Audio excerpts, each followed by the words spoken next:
Very much. Do stay with us as we move on to our next story. And NATO member countries are discussing the next steps to collectively safeguard the Arctic. Alliance Chief Mark Rutte said on Monday in Zagreb, Croatia.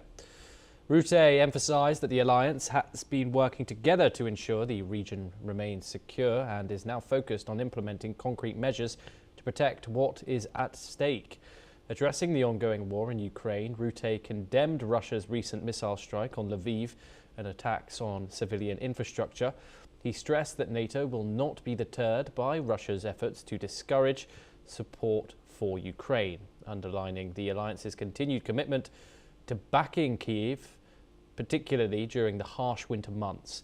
Let's listen in to what the NATO Secretary General Mark Rutte and the Croatian Prime Minister Andrej Plenković had to say.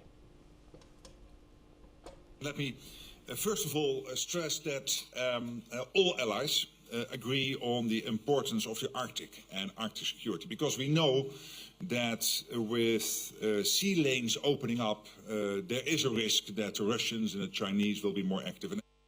Očito je i ovo što glavni tajnik kaže da postoje zabrinutosti sigurnosnog karaktera na području Arktika pod koje onda spada i Grenland, međutim siguran sam da se uz razgovore može pronaći rješenje koje će Sjedinjenim Američkim Državama osigurati sigurnost, a Danskoj upravo ono što svi poštujemo činjenicu da je Grenland dio Danske, premda nije u Europskoj uniji, ali je jasno da spada u njenu nadležnost i zato jedan kvalitetan dijalog ovakvu situaciju može po našem mišljenju riješiti na dobrobit svih i za opću sigurnost i to.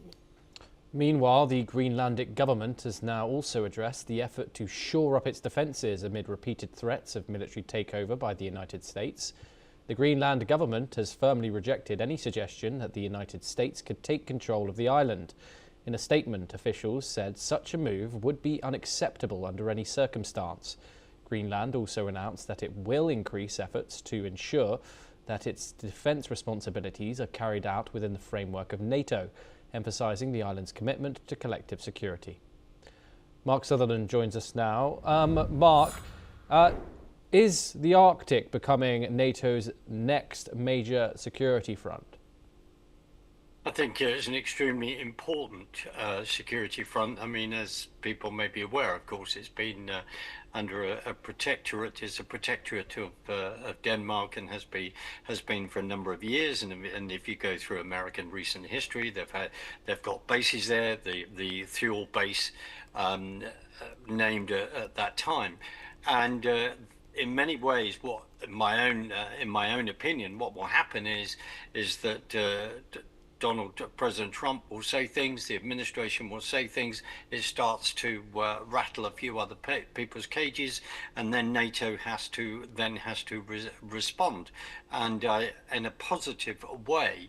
And as you were right in the previous address, it was talking about in regard to the seasons changing, Russian, Chinese activity. So yes, they need to be very aware of what is passing in that geographical area, Thomas. Yes, Mark Sutherland, thank you very much for joining us here on NewsX World. It's always a pleasure to talk to you. We now move on into some breaking news, and Mexico's President Claudia Sheinbaum